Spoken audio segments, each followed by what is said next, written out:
All right, everybody, welcome back to another Chart Guys video. We haven't done one of this complexity, I feel like, ever, almost. Josh has upped the game and upped the task for everybody. I think this is going to be a really good one. Today we're joined with Josh, Willie B, and Nathan. We're going to be talking pre-nationals. So we got nationals in about a week and a half to 2 weeks at this point. We got the Battle Hard in Atlanta coming up this weekend, so there's a lot of relevant information that you'll be able to get from this video. We're going to talk about a lot of the heroes and use maybe familiar or maybe unfamiliar chart style. I'll let Josh talk about it in just a second, but we've got all the heroes represented here on the left, and the data from the left was going to translate to the chart there in the middle. But if you guys do enjoy these Chart Guys videos, please check us out. Subscribe to the channel, like the video, and check out our Patreon in the description down below. All right, Josh, do you want to talk about exactly how this chart works? Sure, let's just jump into it. So I feel like this Nat season is one of the most unpredictable Nat seasons. So a traditional tier list does not quite convey enough information. So we are going to be doing something a little bit different today. So today we have for you guys a candlestick chart. And a candlestick chart allows us to convey our certainty as well as tell you guys a little bit about where we think the hero's maximum potential is, right? So over here, I have all 20 heroes listed out here that are currently legal and classic constructed. And we have 3 categories, and we're going to be giving them scores out of 100. So this is the expected deck performance given a metagame that we are going to discuss in a little bit, right? So the floor.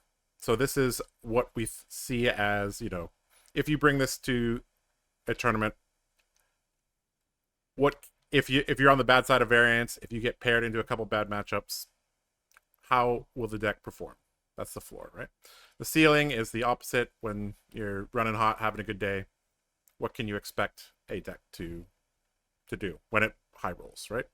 And each hero here is going to have a range, right? So let's just say, for example, Bravo is at 50, so that's here. The ceiling is at 70, so that's here, right?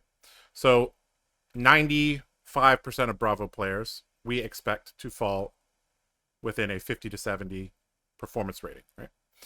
But this is a metagame and a game that rewards being a specialist to some degree. So we have what I like to call the GM ceiling or the Grandmaster ceiling. So if you are a specialist at a deck, or if you have practiced a lot with a deck, what type of performance can you expect to get out of the deck?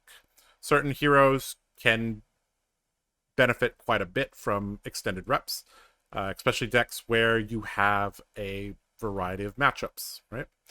So given these 3 things, once we fill this out, we'll be able to see like a cascading chart here, and then we will be able to move the heroes based on their floor ceiling and GM ceiling. And then on the left, we'll have like a traditional tier list. But then in this chart, we will have a beautiful representation of our level of certainty, as well as what we think the peak performance of a hero is, right? So let's just do a few of these and you'll get a good sense of what I'm talking about, right? All right, is there a hero that we would like to talk about first? Are you assuming that Bravo has already been done correctly, or are No. we starting? Okay, No. so let's go ahead and start with Bravo. I feel like that's reasonable. Sure. Okay. So Bravo is a hero that we expect to show up as a medium-high amount. And by medium-high amount, we're talking about 8 to 10%, I would say, is medium-high. Especially considering that there are 20 heroes, and there's no clear front runner for tier 1. We're unlikely to see a situation where 30 or 40% of people are going to bring a deck. Right. All right. So Bravo about 8 to 10% meta share. So let's talk about the floor and ceiling of Bravo. Any thoughts on that? I don't think Bravo has a really high ceiling. It's kind of a it just is what it is. It's always been. Is I think a lot of people shied away from Bravo in the past because of its simplicity. You either throw big dumb attacks or you block really well. So I think that the GM ceiling actually, we've talked about this in a past video. Mhm. The GM ceiling for Bravo, I think, is actually going to be a significant distance from the normal ceiling of the deck. Um, I'm not sure if the meta currently is indicative of that, though. Typically, I would give a lot of points to Bravo Masters, but I'm not sure if having a mastery of this deck is going to give you that many edge points in the current meta. Now, feel free to argue with that, guys, if you think that that's wrong. But I think that the ceiling probably for the deck, uh, I think 70 is probably, or maybe 80, is a good range for the ceiling, and then maybe like 5-10 points for the GM ceiling, and then the floor somewhere around 50. I Okay. think maybe that's in the right range. Maybe that's a little too high. I'm not sure, but I think that that's probably in the right range. I feel like Bravo is a deck that kind of relies on the opponent to create opportunities for Bravo. If Hmm. a if a player understands what Bravo is capable of doing and what they want to do, it is because it takes them several turns to set up that board state or that game state. Oftentimes, you could just be prepared for that. So strategic use of armor, putting a D-React into Arsenal, or just putting so much pressure on him that he's not able to throw that Spinal Crush, not able to throw out that Crippling Crush. Isn't shouldn't we be looking at it in the context of majority of the Bravos will be fatigue? I think I mean, it's almost certainly true, right? Right. Which I think is another reason why I chose that the actual ceiling or the GM ceiling for the deck not going to be extremely high, Right. because there's only so many correct ways to block. Right. Um, and but I do think that there are some percentage points that you're going to be able to give to those people that have put in the work for this deck. There are going to be a few card slot choices and a few situations where maybe you shouldn't have blocked and you should have swung back to fatigue even faster. And I think that that's going to be where the reward is with this deck. I don't think it's a dramatically high difference from the normal ceiling for a normal player, but where do we think the actual ceiling for this deck is? Like, is 70 a good number, or what do we think? I think it's not just a floor, or it's not just a ceiling by itself. It's not just a floor by itself. This is the range that we. Right. This is our level of certainty, right? Hmm. And I think we're fairly certain that Bravo is a good but not great deck, right? So something like 60 to 70 might make more sense here. Hmm. Yeah, it's I can definitely get got a behind higher that. floor. It's definitely got a higher Yeah. floor because I mean they're just blocking, right? Yeah. Right. Right. You can't go it, too low. That makes sense. right. It's hard to. I mean, it is easy to mess that up, but at the same time, the GM gets more points the more aggressive the Bravo is because they need to know when to hit on the Hmm. brakes, when to hit the gas, and like find ways to influence the opponent to use their armor and stuff like that. But Bravo's current state, unless something flips, somebody brings something a little bit on the spicy side, it's just a very easy deck to play right now. Yeah, that's actually something that we probably need to be cognizant of going forward here is that there's also I guess the GM ceiling should include the chance of a rogue deck build, right? So GMs are obviously the ones that are probably going to push a deck into new territory, right? So Yeah. I think that's just something we need to keep in mind. Okay, let's just stick with 60, 70, 80. We can adjust this later if we need to. It's reasonable.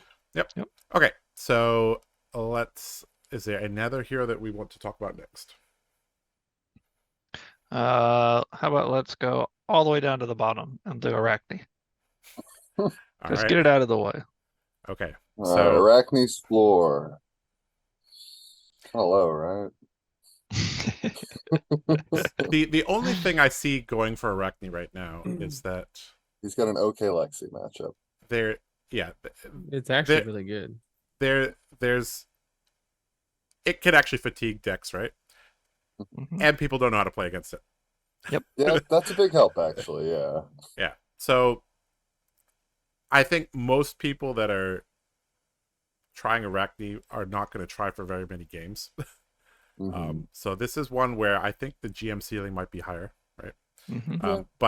But I think it's fair to say that we expect a Arachne to perform between like 10 and 20 or something like that, right? This is definitely in what we would consider D tier, right? Right. Then move the GM ceiling to like 50. Something like that sounds reasonable, right? I will say that if Arachne was ever going to take down a tournament before getting new support, I think like this is his shot because I think he has a very good Lexi matchup. I think if they know what they're doing, I think it's almost unlosable. And most of the Lexies won't have just any because you can practice like into it.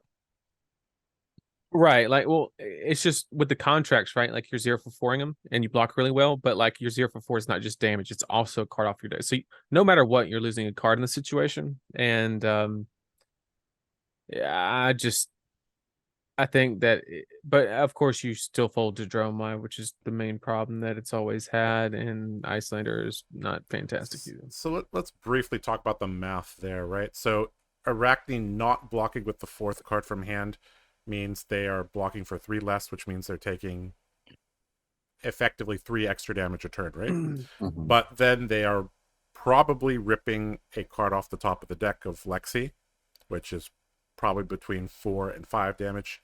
If it's a power card, it could be even more, right? So that exchange there where they're getting 1 or 2 value every single turn cycle might create a situation where they're able to fatigue the Lexi before the Lexi actually has enough damage output to break through a intellect 3 hero, basically. Right. And it is, yeah, I do agree that the GM ceiling should be quite high relative. Okay, so we have 2 heroes here. Let's kind of let's talk about like a hero that we kind of see like kind of right in the middle of the metagame. So we expect Bravo to be fairly popular. How about Dash? Sure, let's talk about Dash. So last weekend, Nathan and I commentated the PTI event in Hong Kong, and the 1 and 2 seed after Swiss were Dash. And Dash actually ended up winning the whole tournament. Now, whether or not that is due to Bun being one of the greatest players of Flesh and Blood in the world, or him playing Dash, I am not sure. But Dash in the hands of somebody that understands the deck is extremely strong because they're extremely flexible. And we saw that Kelvin Law and Bun both utilized a hybrid style of Dash. So they can be aggressive with Pounder and 60 mech cards, or they can be very defensive with Chamber, Purifier, Sync Fate, Unmovable, Reinforce the Line. Traditional Dash build, right?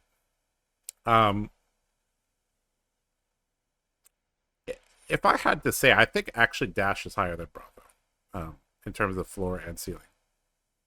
And that might be a little controversial, but I think Dash actually handles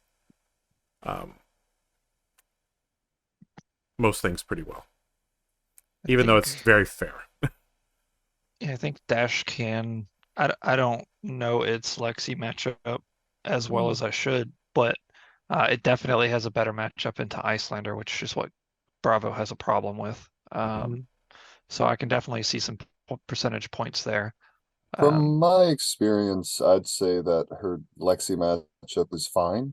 It's like really, really good sometimes, and other times they lose. I feel like it's 50-50. Yeah, I think that's probably pretty fair. The bringing it back a notch, you get some percentage points in Icelander, but you lose a lot of percentage points into Dromai. I think that matchup is incredibly difficult for Dash. But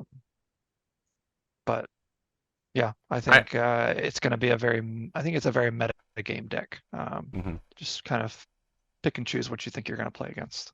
I think it's don't touch it unless you're a specialist. Yeah. So you think it's be more really like difficult to pilot. you think it's more like 55, 65, and like 80, something like that? Yeah. I mean, like there's just not going to be a lot of people playing it unless people are just so excited for bright lights that they just have to get a head start. But like it's never been an extremely popular hero ever since Crucible War. And it's not particularly great into anything. I mean, it's average into anything, and anything that's average into everything, your skill can leverage the difference, right? So I think that, that's why you always see like the people who've been playing it for a while and stuff like that, they perform, but you never see somebody like random person just pick it up for a weekend and spike it. Like it's just not going to happen. The deck is just too fair, and you basically have to know 2 decks in one. So that's Yep. Okay, I think maybe putting the box basically a little bit lower than Bravo, but the GM a little bit higher seems reasonable. Right? I think that's fair. Okay. Yep. Okay. Let's talk about another hero. Viscerai, a weird one. Sure, let's go with Viscerai. The metagame is not hot very not friendly. This is not a good metagame for Viscerai. And auto lost to Icelander as usual. And I don't think you could pilot your way out of Frostbites with Viscerai. Bro, Frostbites ain't even the problem, but Warmongers is $47 a card, bro. Like that's all you need to know. Just put that in the candle. $47 a copy. Everybody's gonna be running it. So and it other than Azalea, which I would make the argument it actually impacts Viscerai more than Azalea, because at least Azalea can E-strike and rabble and throw an arrow, right? But Viscerai literally just plays a shrill for 3. Yep. Like it's I mean it like bad. Half the time you're gonna pick peace and like become the Art Knight until read the runes. You turn a 4-card hand into 5 rune chance. 5 rune chance. Like yeah, like it, and that's if you have one of those cards. Like it's so bad. Yeah. Okay. Unfortunately. Do we agree with the 20, 30, 40? That seems fine. Yeah. Because even if you got the skill, there's just hate out to get yeah. You can't no matter how good you are at the yourself. game, you can't make that shrill come in for any more than 3. That's a fact. I mean, is there a? This is something we talked about with. We talked about rogue deck lists, right? Is there a possible rogue deck list that Viscerai could utilize, or is the card pool just not there? Like a weird redline or pummeled version or something? No, people are gonna put 2 pummels and then say they're favored in Alexi, and they're gonna be wrong. But what's going to, like, there'll be somebody that tries like this rune chant generation, really slow, just block everything. And in a wide open meta, it theoretically should be pretty decent. But at the same time, I mean, how do you compete with Lexi? Like, I just don't know. And then Dromai, like, you're just letting her build up the board state. I don't see it. But if somebody could figure that out, then maybe. But that's the only way that you can build Viscerai and go heavy non-attack, and then that way Warmongers doesn't really affect you, because you're just trying to play a read the runes or an incantation or something like that every turn. So I think if they notice that you're doing that, they'll probably not play the Warmongers, and they'll just put the gas on to you. So okay, I think 20, 30, 40 is reasonable for Viscerai. Seems good. Okay, let's talk about. You could say the same for Vincent. Sure, let's talk about Vincent. I mean, Vincent's better, but yeah, she's better. She's not as reliant, right? Right. Yeah, she, like, if I mean, let's be honest. Half the time she warmongers herself because she can't play all her cards. So like, Yeah. it's not really the fact that that card really hurts her. I mean, yeah, sure, she can't do her mob shenanigans and stuff like that, but yeah, I definitely better than Viscera, but it's not a great deck by any means. Okay, so if we put the floor higher, this is one where I feel like we're not really. I feel like Not 100% sure. we're very uncertain about this one. So maybe like 30, 40, 60 yeah, something for like a GM that. ceiling. Yeah, something like that. Because Vincent is like one of those heroes that if people broke the hero, they would be saving it for Nats, right? So this is I think perhaps our most uncertain. But I'd be fine to even put this higher, like 70, because like if somebody has figured out how to build I'm a fine deck with that like the 4, 5, and 6 cost Rune Gate cards are very powerful. They're absurdly difficult to play, but I don't know. There could be a world where somebody figured out something. So yeah, for sure. The Okay. Vincents in the room in Chicago were doing okay, so I'm fine with it. Yeah. Okay. And Vincent actually is very capable of dealing like 25 to 30 damage. It's just that last 10 damage that is a little hard, right? Yep. So, yeah. Okay. That might be a rogue deck there. Okay. Okay. So we have 5 heroes now, so we could kind of form a tier list here. So do we want to use the average between the floor and the ceiling as the tiebreaker, or do we want to sort this by GM ceiling here? I would say average of floor and ceiling because that's where most people will land.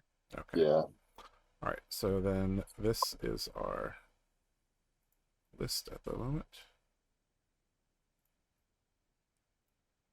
Okay.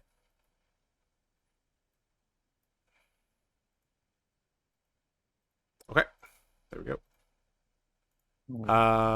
Okay, let's continue. You just want to go down the line from there, or what do you want to do? Sure. Let's talk about Katsu.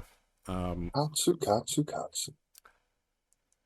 A lot of people have been saying that Katsu should be positioned relatively well against this metagame, right?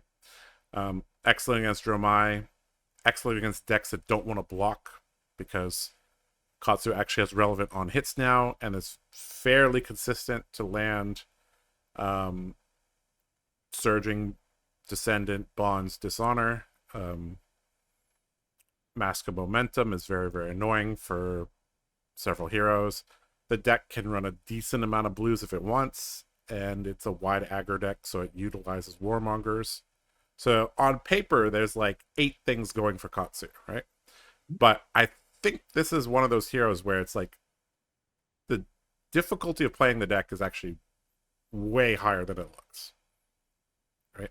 So I think like an average Katsu is going to do like somewhere between, I think it's actually very similar to Dash, right? Like 55 to 65, and then like a specialist is probably getting somewhere around 80. Also, Katsu puts a lot of, similar to Bravo, puts a lot of the decision making on your opponent.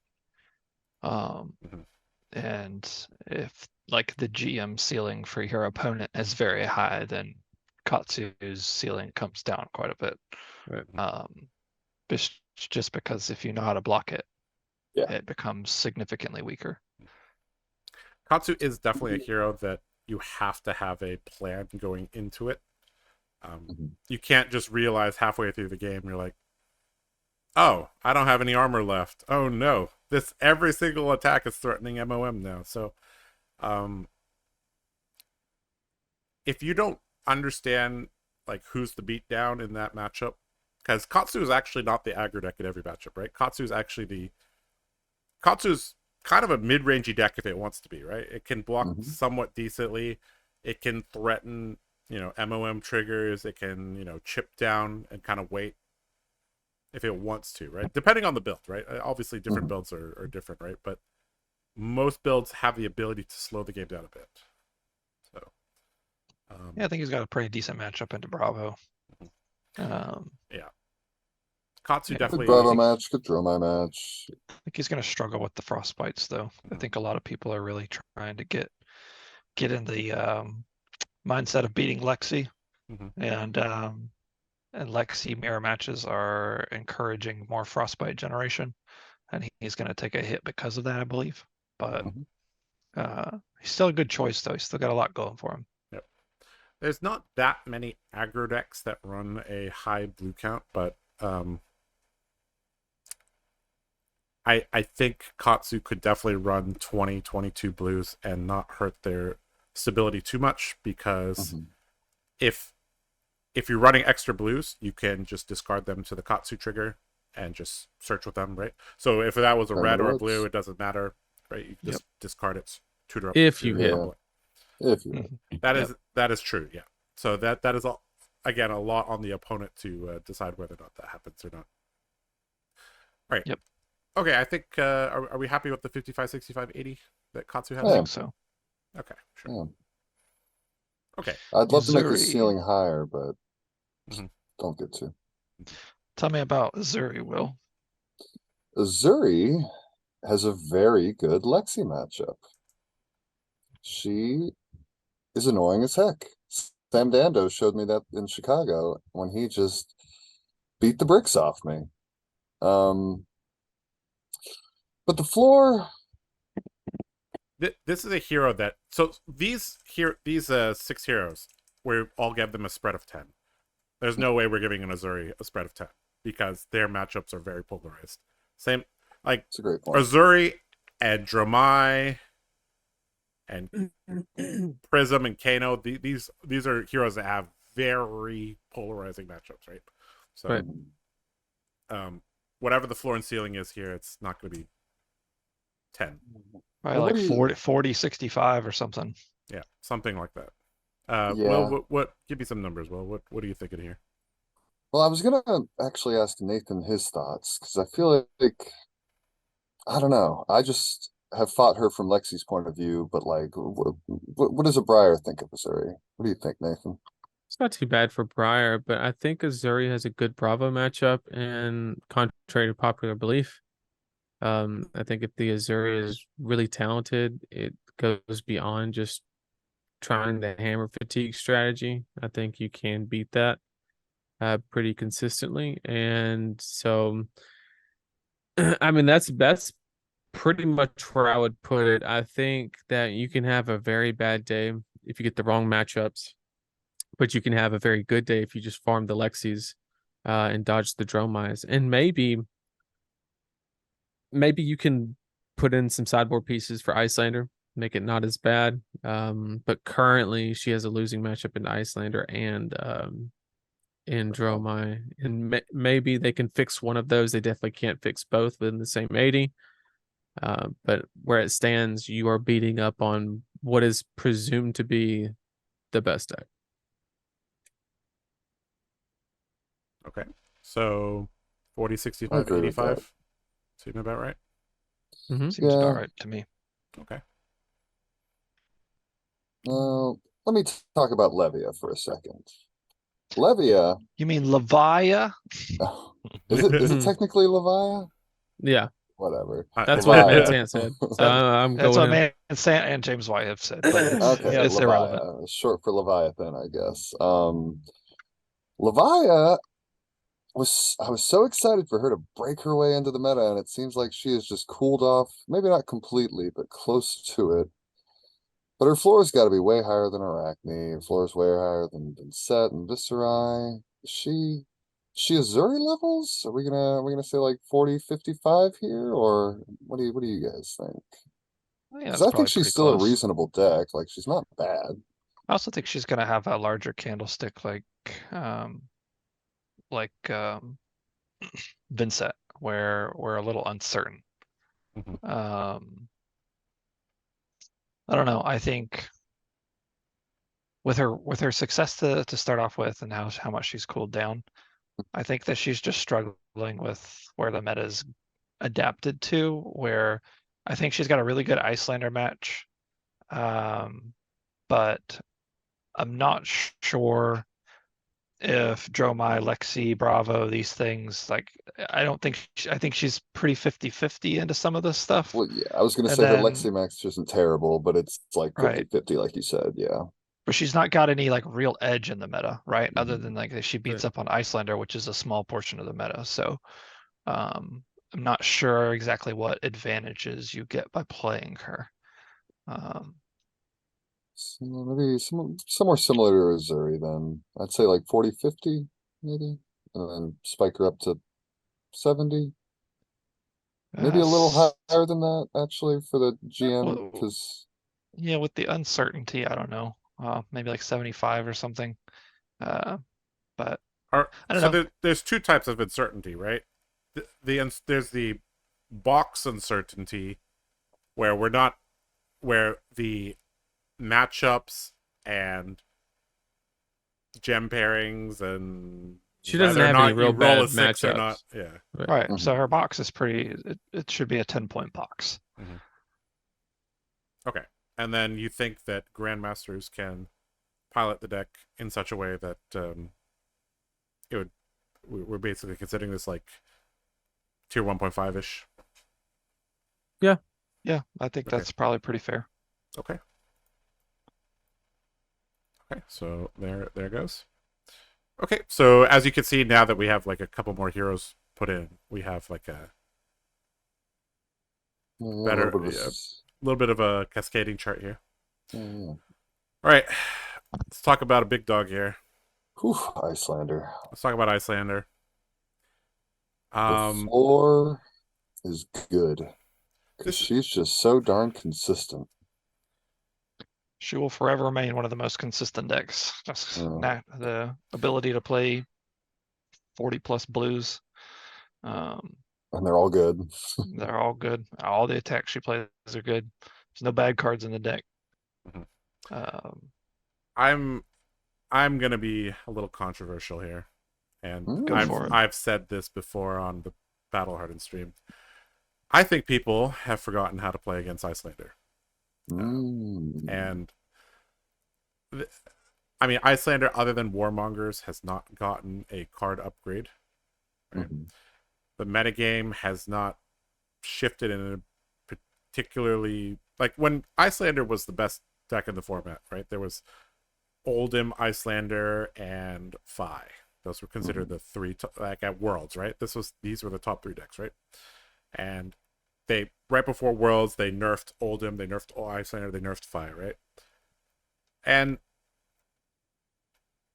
I feel like for Icelander, other than CLF, like if your deck dies to a 1 energy tax,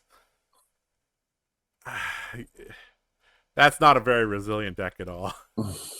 And like you have to expect that you're going to get a 1 frostbite tax each turn. Yeah. And you should plan your turn that assuming that you're going to get a 1 frostbite tax, right? Which means And- you're not playing efficient.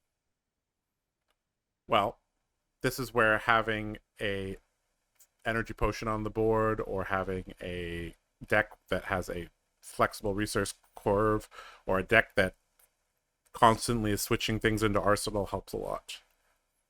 Well, but if you have a flexible resource curve, and you Which- can also I'm- AB with the extra resource, right? right? But if they don't make the frostbite, there's nothing to AB. Mm. So if you like, I'm assuming you're using your deck as an example, right? You have the option to play a Warrior's Valor or not play a Warrior's Valor to play around the frostbite, right? Well, if you don't play the Warrior's Valor because you want to play around frostbite and they don't give you a frostbite, they got 3 free value.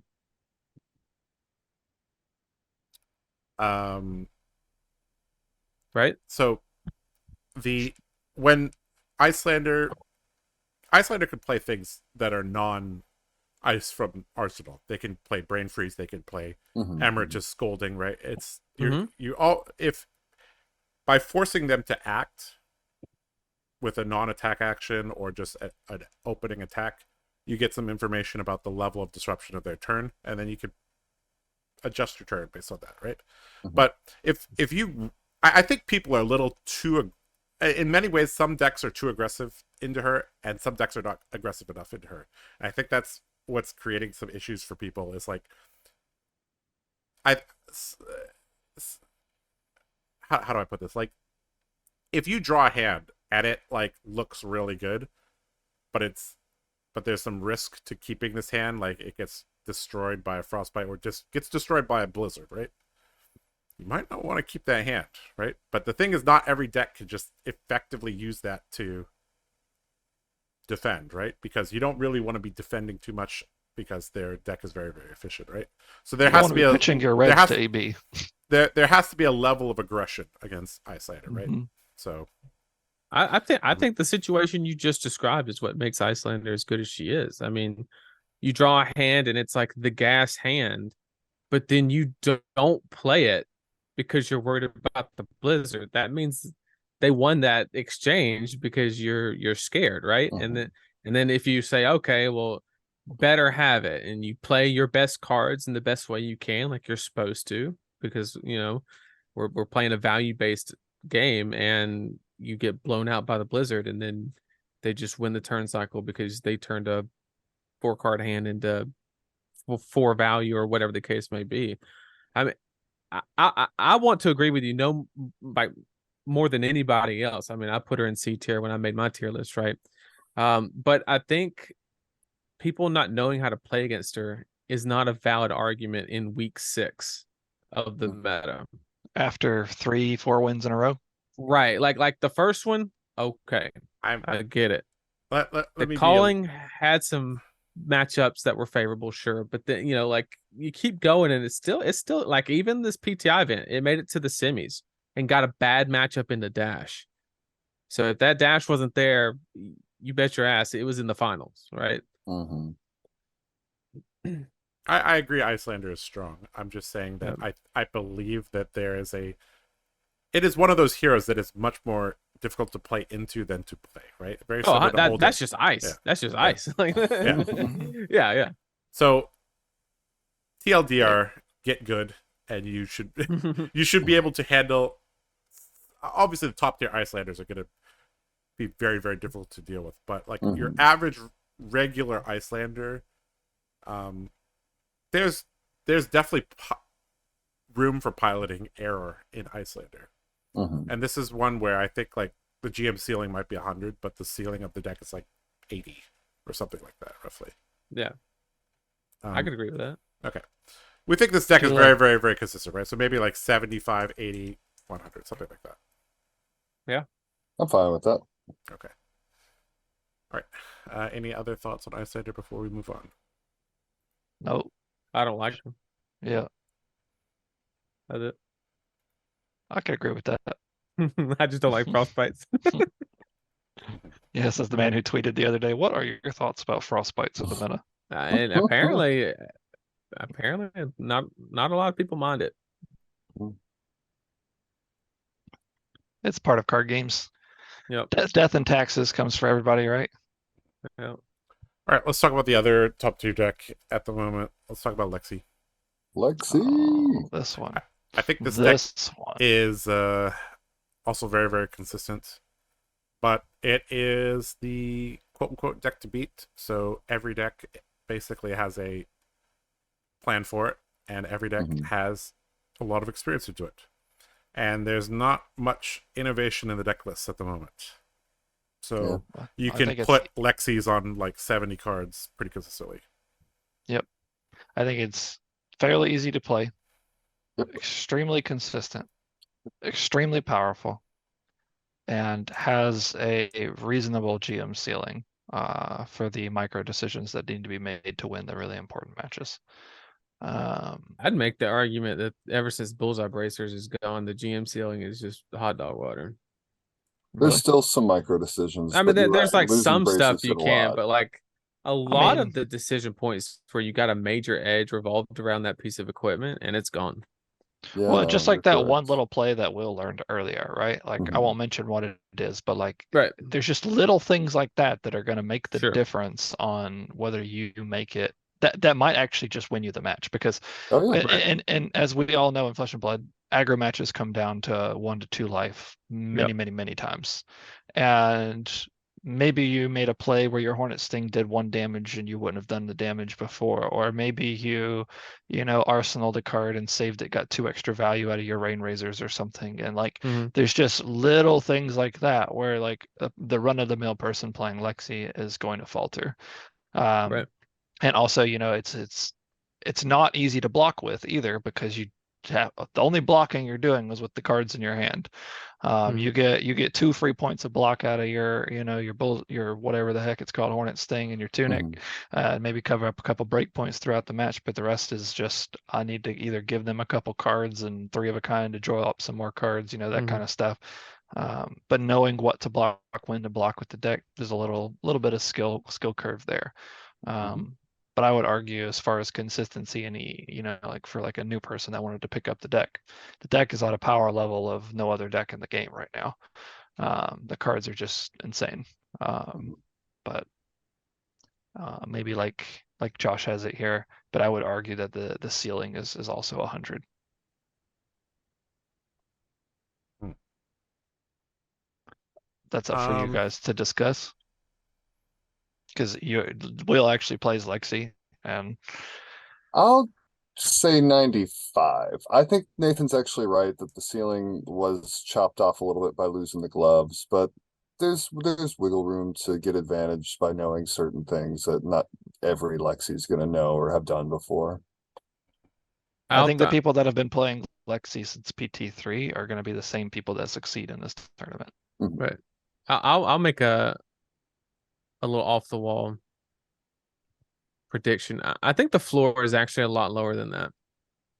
And it's not because the deck is inconsistent because it's very consistent.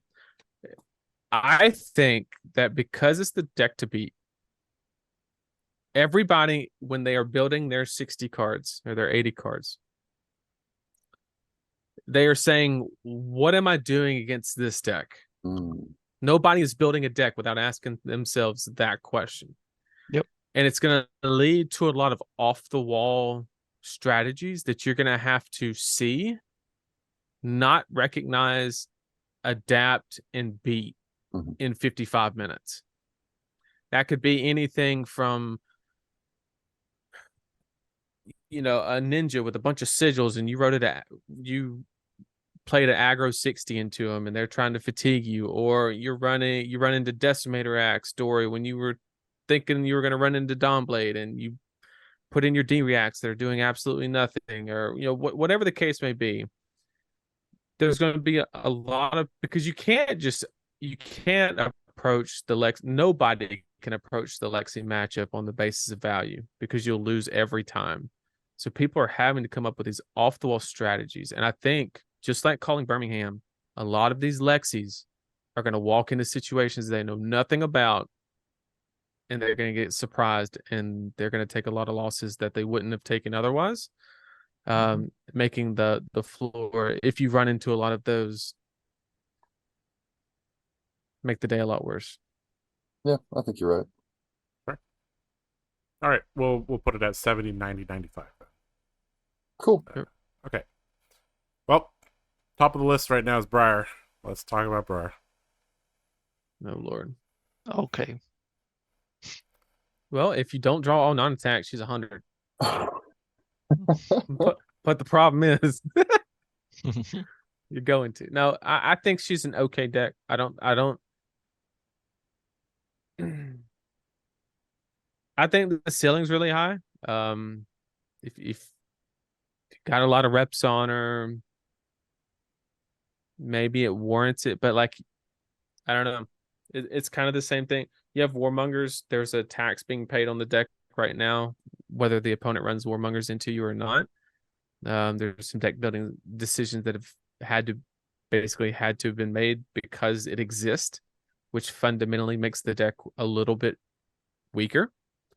And that mainly involves the attack non-attack ratio. And I definitely don't think it's a bad deck. I think it's like a fine deck, but you're gonna figure out that Lexi Icelander matchup. It's a doozy. So, other than those two matchups, the deck actually has a fairly good spread against the Oh, late yeah. game. Yeah. Yep. And One the So, deck, like, better it's- aggro decks into like the chaff of the format. Yeah, if you dodge that 30% of the format in gym, you're top 8ing every day. And you're sitting pretty because all the riffraff decks and Bravo, you just steamroll. Yeah. Yeah. okay. Give me some numbers. So maybe what are we thinking on the floor? Maybe 55, 75. Okay. I think I like those numbers. And The high then roll like- with the high roll potential, I like the spread. Yeah, and then if you got a whole bunch of reps on her, maybe 85. 85 or 85, yeah, 90, something Yeah. along those lines. I like those because she is powerful and you can high roll, you can channel Mount Heroic, Force of Nature, and just run away with a match. Like, yeah, I like it. Should be one higher than that, Josh. Should be tied with Bravo, yep. All right. Actually, my- higher than Bravo if you look at the tiebreaker being the GM ceiling. Yeah. I don't know. Sure. We'll put Well, it also the fact that Bravo is not good into Briar, we'll use that as the tiebreaker. There you go. That's a good There you metric. go. Okay, so now that Uh, we kind of have a couple of heroes here, let's start because I know people want a tier list. So I think it's safe to say this is tier 1. Do we want to use Yep. green or red? Green I for guess, go. yeah. Green for go, Green yeah. for go. All right, we have a pretty large tier 2 here. Yellow, We'll use yellow. And we'll use orange for this. red. And then we'll use red for this. Perfect. Right. I love that. Look at us go. Moving on to Dromai. Oh, unless you had something to say. No, I was gonna say we could use 5 colors because normally we have 5 categories, but that's okay. Oh, okay, cool. Moving on to Dromai. Dromai's floor, is it low? Because, well, that's I'm thinking of. It's very low for 2 reasons. Tell me. Bad Dromai players Okay, make that's a what I was ton of thinking. mistakes. And the matchup spread of Dromai is the most polarized in the meta. Great point. I was gonna say I want her floor to be low because bad players, but I wasn't sure if we were going off of that metric. I thought we were just going off the skills ability, the dex abilities alone. But yeah, like if you make mistakes with Dromai, it's so bad. It might not even be above 50. Would this be like a 40-65 deck? I think Or it's like a higher. 40-70? I think I the was- ceiling is higher, actually. I was thinking 55, 85, Wow, okay. and then GM it to 100. Mm. Yeah, the ceiling's Let's see pretty how high. that looks. Let's see how that looks. I'm not It's just GMing gonna- it to 100. Well, I But- mean, just up there, right? Like you got your Maras, you got your, like there's some people who can really run that deck, right? Yeah, but And there's no more Oldhim in the format. Like Yeah, for you to use that skill to beat. well, you're beating Lexi, you're beating Icelander, Right, but these are your good matchups. Mhm. right? That's true. Which we presume But to like, be a decent part of the meta. Oldhim wasn't presumed to be a good matchup. It That was was a a skilled highly one, yeah. intensively skilled matchup. Now they're just spending their time making the ninjas playable, right? Because they got all those sideboard slots freed up.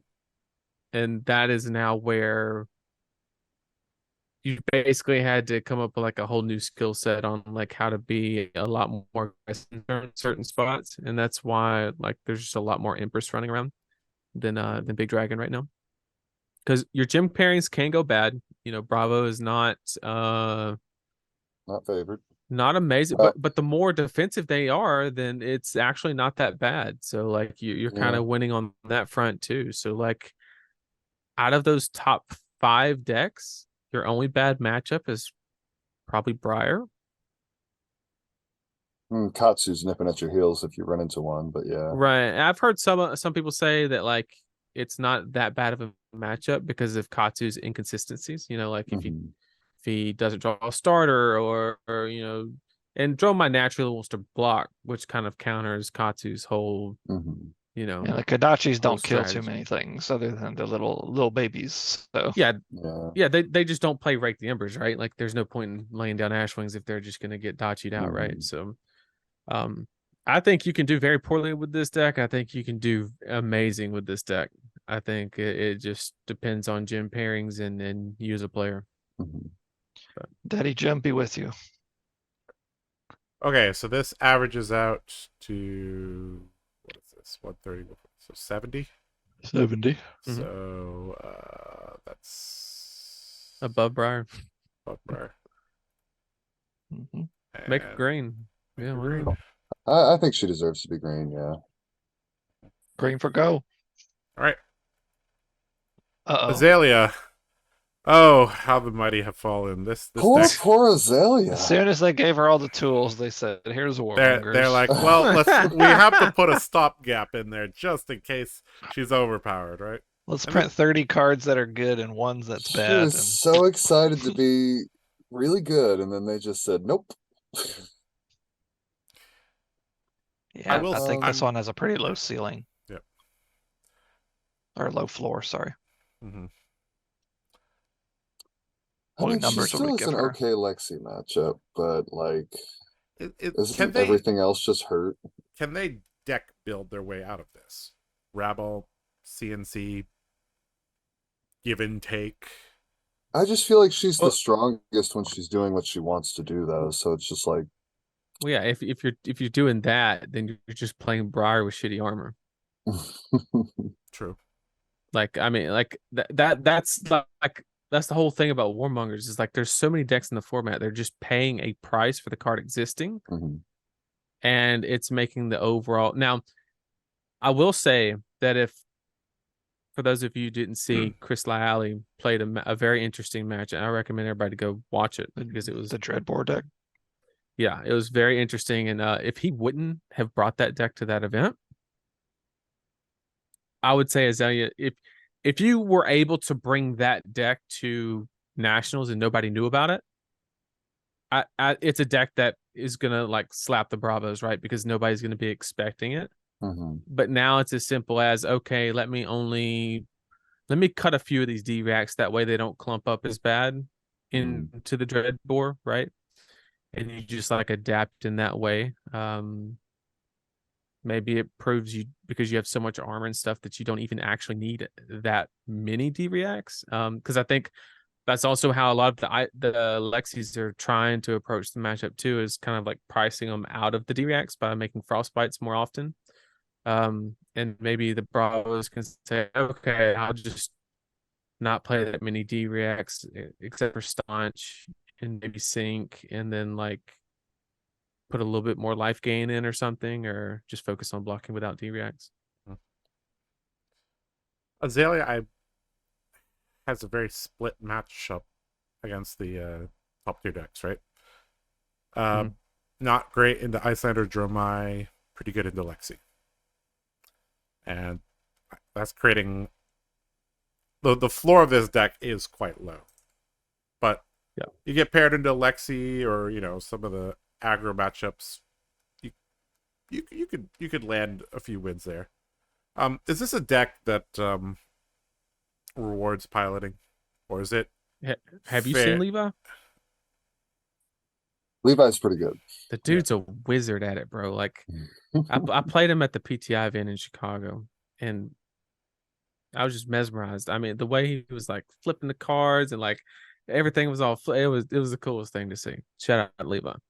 But I would just make the Dromai candlestick, but move it down. So like 35. Yeah. Yeah, something like that. Yeah, like I like that. Like you're 2 times during the tournament, you're gonna have like a Warmongers bust your balls, right? And you're gonna lose the match on the spot. And that's like your randomness, right? And then a couple bad matchups, maybe. But at the same time, like you do something strong. It may not be like meta breaking, but you're not a bad deck, right? Okay. Hmm. All right. Next up are the Warriors. So I wish we Familiar had a face. warrior expert to I talk don't about I don't this. know what If we're gonna do only. about these. All right. Let me break this down for you guys. So Dorinthia in the current metagame, I think is actually quite decent. People on my team do not agree with me. Who we who we doesn't will agree? we Call them will out. we will list out my reasons first, and then we will have a conversation. Okay. All right. So traditionally, the toughest matchup for Dorinthia was Oldhim, and that matchup was so difficult that we had to construct our deck in a very particular way. Mhm. And now that Oldhim is gone, that opened up a lot of sideboard slots. We're talking like 8, roughly. And the way that you solve the top tier decks, here's the issue. You could solve like 3 of them. It's very difficult to solve 4 of them, but you could solve 3 of them by using your sideboard, right? So Mhm. Icelander and Lexi both can be solved by adding extra blues. Mhm. Lexi and Dromai can be solved by putting extra go-agains in your deck, right? And Icelander and Dromai, they don't really have a commonality there, but you can win those through being good. uh, the Bravo matchup, I do think that's actually going to be a kind of tough matchup. Now, here's the thing. Dorinthia does not have to show up with Dawnblade. The Decimator Axe build, if it catches you off guard, is actually very good. And, spoiler alert, there are Dawnblade Decimator lists. Yep. And those lists run the Decimator Great Axe into Bravo, into the Mirror, into Azuri, right? If Dorinthia thinks you're gonna jam at least 10 D-Reacts in your deck, she's gonna sidestep it and run the Decimator X, right? It does require the deck to be built in a very particular way, but she can completely sidestep Staunch Response, Frailty Trap, Unmovable by just saying, "Hey, I'm not playing this game with you," right? Right. And it's actually it doesn't require a lot of cards on the sideboard, right? And because you're running extra blues in the deck, you're running 24 blues generally, you can easily support the Decimator Great X style, right? And therein lies the issue with a lot of decks, right? When you sit down against Dorinthia, you don't know what they're going to flip over, right? It's possible they're a pure Dawnblade deck. It's possible they're a Decimator Axe deck. It's possible they're a Switch deck, right? I have told and among the Dawnblade style, there's actually 2 ways you can approach it, right? You could approach it with Fatigue, because Shunt is one of the greatest cards defensively in the game, or you can approach it with Aggression, right? And that's why I've told many people have messaged me like, "Josh, I don't know how to beat Lexi." I'm like, well, first of all, you have to keep them guessing, right? You don't want to be predictable against them, right? So I told them literally at the beginning of the game, roll a dice. Okay? About 1 in 6 to 2 in 6 out of roughly 20% of games, you should be trying to fatigue them, right? And 80% of the time, you should be playing aggressive into them, right? Because if Lexi jams in their whole deck and you're playing Dawnblade aggro, you're going to run them over, right? Their 3 of a kinds are going to be bad. They're not going to find 3 of a kinds quick enough. If they run a clean 60 into a 72 card pile, you're going to get fatigued. They're going to, especially if they have the ice package in their 60, they're going to get fatigued, right? And so that creates a lot of stress on them. And that's what I've advised the Dorinthias to do, right? Against Icelander, I've told them that is a kind of tricky matchup, right? But once you secure the first Dawnblade counter, you can hold on to that, try to protect it as much as possible. Once you have a Tunic counter, you can actually start activating Iron Song verses and then going for value through that until you find a suitable hand to push for a second counter. Dromai, this is a matchup where even though I've played it a lot, I still don't feel like I have enough experience in this matchup because that matchup is completely dependent on how the Dromai player plays, right? Mhm. But yeah, anyways, the TLDR, I think Dorinthia is actually fine into most of the meta. She has a great fridge, couple good upgrades here. Iron Song Versus is a nice card. Some decks run both Bracers and Iron Song Versus, right? So you run the Bracers into the aggro matchups, you run Versus into the slower matchups. Assuming that you're running Dawnblade because Versus can't target the Decimator Axe. And she also has Chorus of Iron Song that's generally run as a one of. Quite good against Sandcover, Oasis, the Prism, Ward, etc. I think Dorinthia is fine, and it's a hero that obviously I'm going to be kind of biased. I do think she rewards heavily playing her a lot because as the quintessential mid-range deck, you have to know all your matchups. Like, you just have to, right? You can't say, I'm Dorinthia, I'm going to be aggro every single match, I'm going to all in with a glistening and try to snowball counters in 4 turns. That doesn't work, right? So it takes time to develop skills as Dorinthia, but because of the ambiguity of Dorinthia now, I think that's even better now for Dory players. Okay, tell me why Dory is not as good as I think she is. A controversial take, but I like your opinion. No. I think you might be right. I've seen you beat up Icelanders. I've seen you beat up Dromais, and then I've been beaten up as Lexi. So I think there's some potential there. I really do. Yeah. The hardest matchup, looking at the top 5, is actually Briar. That's extremely difficult, and you can't sidestep that matchup with Decimator, or you just lose, right? But Bravo is a traditionally difficult matchup, but you could just sidestep that with Decimator. So, I mean, as long as there's not a lot of Briars, you should be fine. And as long as you don't just get high rolled off your tushy by Lexi. Yeah, Lexi definitely could high roll you. But Icelander, Dromai, Bravo, these are all matchups where they're going to have to work for it over 10, 15 turns. So there's a lot of back and forth to be had there.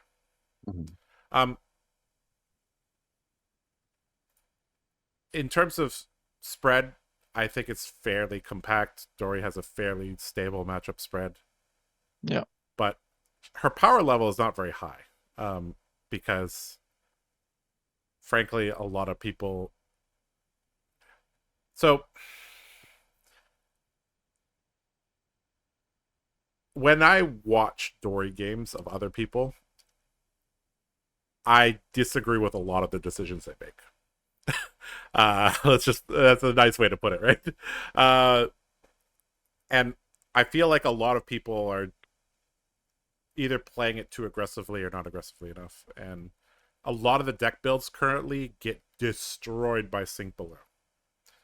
And I think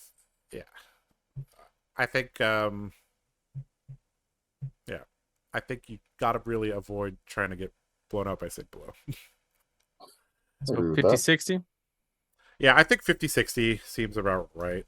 And then this is a hero that I think demands at least like an 80. 80? Yeah, that's what I was thinking. Yeah.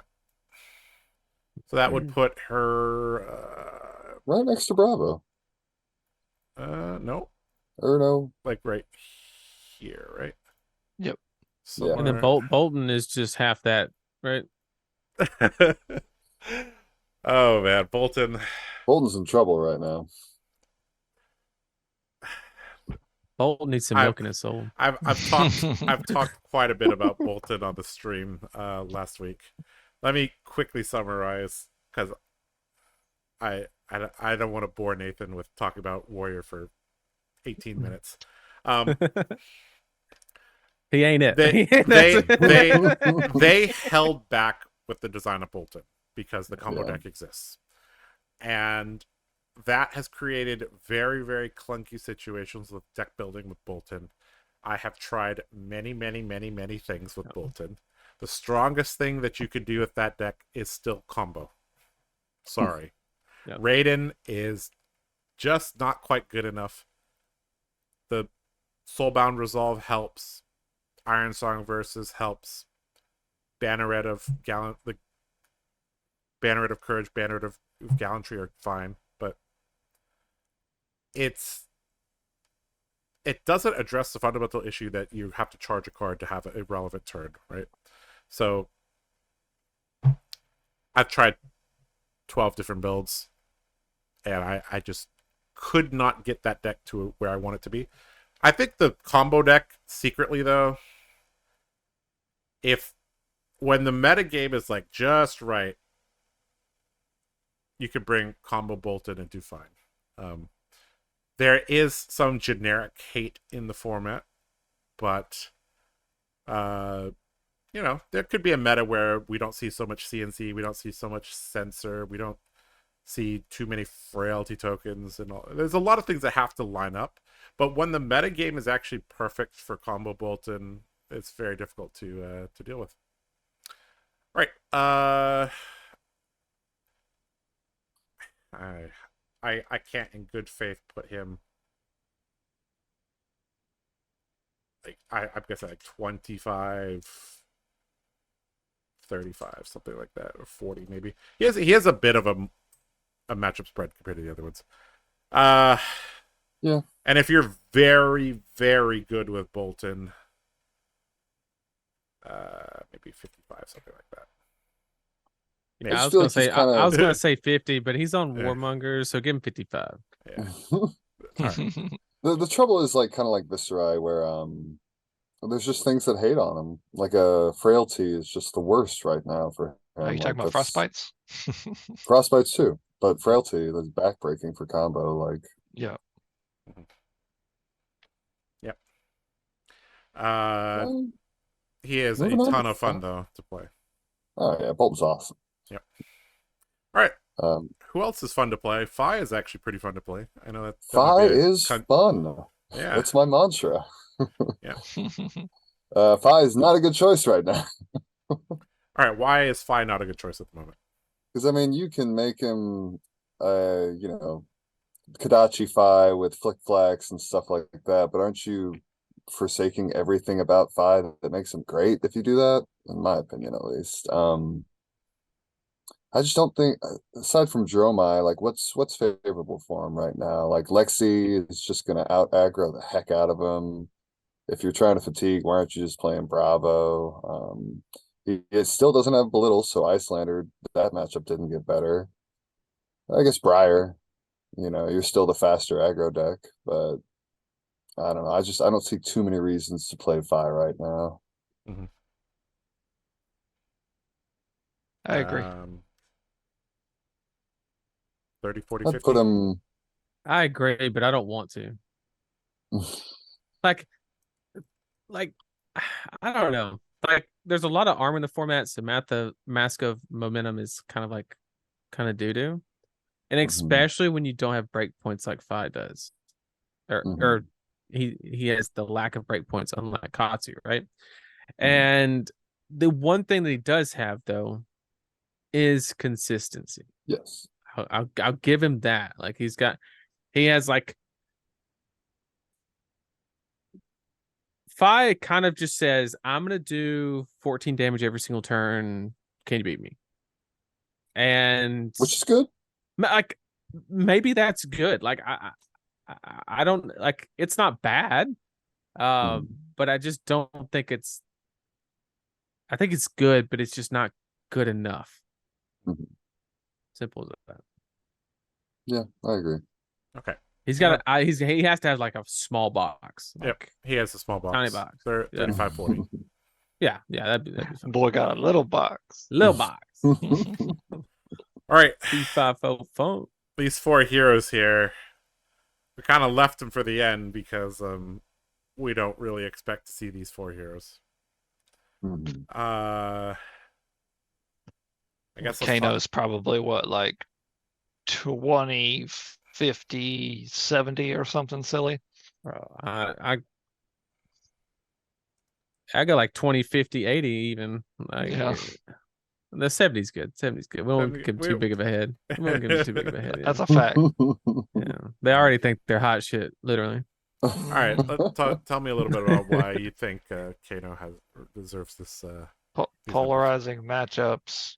Yeah. Very few people using the hero, and the people that will be using the hero have a really high understanding of the deck.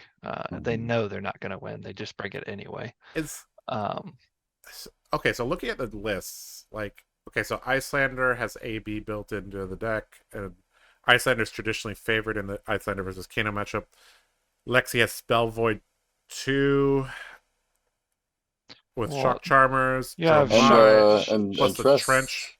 Yeah. You have Dromai Dromai Sand that has covers. 20 AB, and then you have you have Dyadic Carapace in the meta. You have Shock Charmers in the meta. You have like none of the top 8 decks looks like a pleasant time for Kano.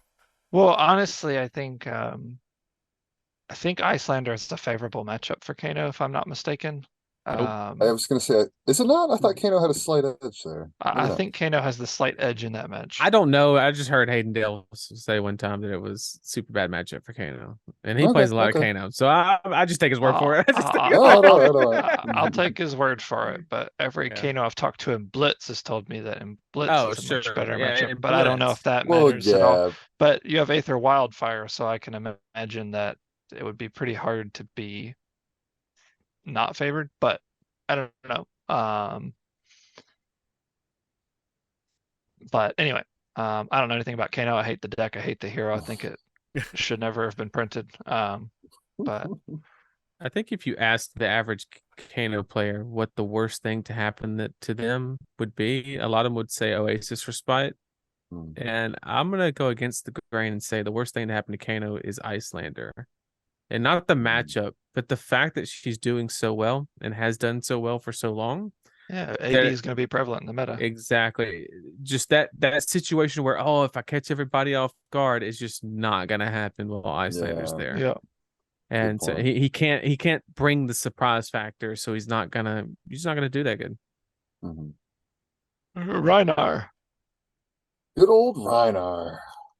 I think he's got about the smallest box as anybody. He's just Reinar. He does Reinar things. He's good in the Icelander, but yeah, that's about it. Yeah, I'd go clubbing with him. See what I did there? Yeah, we see it. How long have you been saving that? Nobody laugh. Nobody laugh. Well, we got to. Club Reinar. The hits keep coming. Yeah. Tell you what. Nah, he's all right. He's all right. He's good. He's like a 50-50. 50-50-50. 50-50-50. Can we do that? He's all trusty rusty. Like he's always gonna swing for 4 at worst. Looks like that. Let's do 50-50-60. It's a lot. You always gotta give the GMs a little bit. No, just for the main, do like 50-50-52. Just for the one guy that's played like 20 games. There we go. Yeah. There we go. Yeah. Right, he rolls 6s every time, that guy. Yeah. That guy brings loaded dice and doesn't get caught. Let's talk a little bit more substantive about Sure. So Sure. So Glovin. I mean Shut up. This is what happens when we start going past an hour, right? That's why we gotta hurry up and wrap this up. That's right. Okay, so I'm trying to keep this train on the rails. Okay, so traditionally, what does Reinhardt do well, and what does it do poorly, right? So Reinhardt traditionally does well into decks that want to block a certain amount. So traditionally, like Bravo, or decks that want to block some and keep some of their hand, like Katsu or Dorinthia. Like the WTR heroes, basically, right? Yeah. What does he do poorly into? He does poorly into very, very aggressive decks that do not care if you intimidate cards. And I mean, some Frostbites are also very annoying because a lot of his strongest turns often involve like claw into something, and oftentimes that resource curve is very tight. So I think he would the thing is, like, we talked about how Leviat is quite good against Icelander. Reinhardt, I traditionally should also do fine into Icelander. The issue is that, like, and on paper you do fine against Jeremiah too, right? Like, you have a lot of poppers and you have action points to deal with things. It's just we haven't really seen people play it and take it to a high level. Like, He's too fair in Classic Constructed, but he did win the calling. What was it? San Jose. San Jose. Yeah. Yeah. For all the reasons that he rules and blitz, it's not quite good enough in CC. Like, he can do that 20 damage pretty quick, but it's that subsequent 20. It's the same as Kano. Like, when the life totals are smaller, they can just kill you. But when they've got to do it 2 or 3 times, much harder. Yeah. I will admit though, like, if I was playing Lexi and I sat across from a Reinhardt, I would be scared. Be uncomfortable. You'd be uncomfortable. Because you don't know what that dude's doing. You don't know if he's about to flip over 13 and a half sigils and just club you to death, or if he's gonna, like, try to blood rush you. Like, you just don't know. I don't want to That's a great point. stereotype Reinhardt players, but you literally don't. There's no telling what that guy's got up his sleeve for you. If He I whips run- out a box of metal dice and some gloves on his hand, and he's I run ready to into go. fatigue Reinhardt, I'm gonna be very upset. Hopefully I don't run into that. Oh man, I was laughing at how skinny the box. 40, 50, 60 seem about right? Or do we I want to think move it that's down a fine. little bit? That's fine. He's still I a prefer good the little hero. 50-50, but He's not doing anything too amazing at the moment, but he's not bad. I guess you'll because, always be scared when you play against one, though. Yeah. I guess because they share a decent amount of cards. Their power. Oh yeah, they're pretty close. I like that her ceiling's a little higher. I could have Alright. Warmongers. Kind of hurts him a little bit. 5, 10, 20. Prism is 5, 10, 20. 5, 10, 20. All right, explain to me why this is 5, 10, 20. Because she's bad. I know somebody that would disagree with you, Will. I know too. He's probably listening. He'd say 5, 10, 100. I mean, I'm gonna be honest. Don't. If I 5, 10, 50. if I was making the chart myself, it's 5, 10, 70. Because out of all these heroes, this is the one that, like, I think everybody can agree. It's just the one that's nobody's agreed. Like, okay, this is the version. this is the version, right? Yeah. Nobody. We've had a bunch of people say that, like, this shit ain't working and this shit ain't working, but like nobody is like. We've done the pummel Vincent, right? And everybody's like, that's good enough, you know, and they're like playing that, right? But no, like, Prism is just everywhere. So if somebody, it's a long shot, but if somebody figures it out and figures out how to even compete with Droma, you're taking everybody by surprise. I can agree with that. My biggest problem with her is, like, when the Dromai matchup feels like the second they resolve their first rake. Oh, it's over. Yeah. Like, yeah. Even Lexi, you know, which should be a good matchup. You know, if she just steamrolls you, she steamrolls you. Icelander, maybe that's a good one, but, like, I'm not beating Briar with Prism. Are you kidding me? Right. Like, we'll see. Like you said, maybe somebody cracked the code, but currently, I think that's a scary choice to bring to nationals. Oh, for sure. For sure. We haven't seen any deck lists that are using the new Luminaris and running a we've Herald based deck. Yeah, we've seen some. We've Yeah. some on the sideboard, and I think I've seen one that tried to main it, but it's like I Nathan said, promise think you, so if you rocky. guys sit down at Nationals and that dude flips over Prism Awakened Soul, you're gonna be terrified. It's the guy. Is He this guy solved the it. 70? Or is he the 5? Is he the 5? Is he the 70? You're not that's gonna know. awesome. Well, I think that concludes because I think Riptide's credit card declined when he tried to buy his candle. So I think He got some incense and called it a day. I mean, there's just like no reason to play that hero right now, other Five, than five, five. if you enjoy it. Like if you enjoy it, like cool. But like from a competitive standpoint, as like targeting anything, I just you can do some fancy stuff against Lexi, sure, but you got hit by the Bullseye Bracers ban. You play a lot of pumps, so you're actually very susceptible to warmongers as well. Warmongers, yeah. Although you naturally run trench, so it's like less less I guess that's impactful. true. But you like running trench is not like, oh yeah, I'm happy to do so. I get to cycle this card for one resource. Like that that shouldn't put a smile on your face. It should just, make your day a little less worse, right? And yeah, there's just like no reason to play Riptide that I can think of. Did you see the Blitz version that was running drone? That was actually kind of cool, but No can't longer. run drone in this. Yeah, we can't run it in that anymore either. That's a fact. Yeah. Well, I'm You don't- proud of this chart. Yeah, this was quite a different chart, and I think this is pretty decent here. All right, so do we roughly agree with the categories the heroes are in? Absolutely. Okay, Yeah. let's say what type of meta share do we think these 8 heroes are going to have? Like the entire percentage of nationals that Yep. these 8 heroes Could that be probably 30% of the meta right there? Maybe no, a little higher? no, it's higher. Yeah, I think It's like gonna be 65, 70. 65, 70. Yep. Okay. A lot of these heroes are in Zuri this. being that low just seems criminal, right? We put her at the.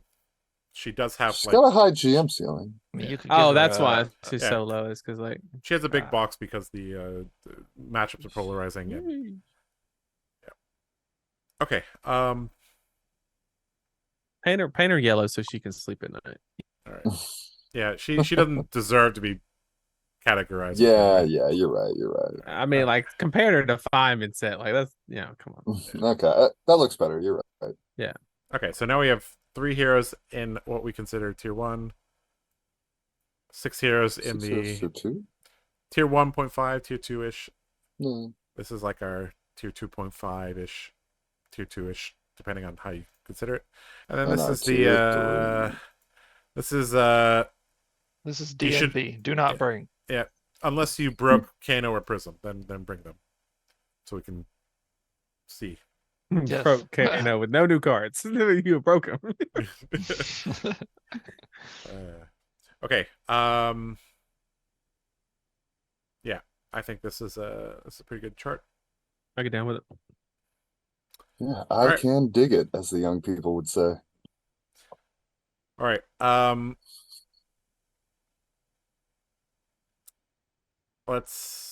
We've been going for a while, and before Nathan makes any more dad jokes, let's wrap us up and get us out of here. And don't say another word, Nathan. we gotta gotta speed cut this him up. off. We gotta We cut gotta him speed off. this up. I'm going clubbing with Runner. All right, thanks for watching the video, guys. As always, this has been the Chart Guys. If you did enjoy it, obviously leave a like, subscribe to the channel, check out our Patreon. We're all in there hanging out all the time, talking crap about all these heroes all the time. Come prove us wrong. Bring your Prism builds, bring your Riptide builds. Come prove us wrong in the Yeah, keep in Discord. mind that our words are not law. If you've got a Riptide build that's going to take down nationals, do Speak it. for yourself. All right, and with that note, we're gonna wrap it up here. Thanks for watching, guys. We'll see you back with the next one. Take care, See buddy. you guys. Bye-bye.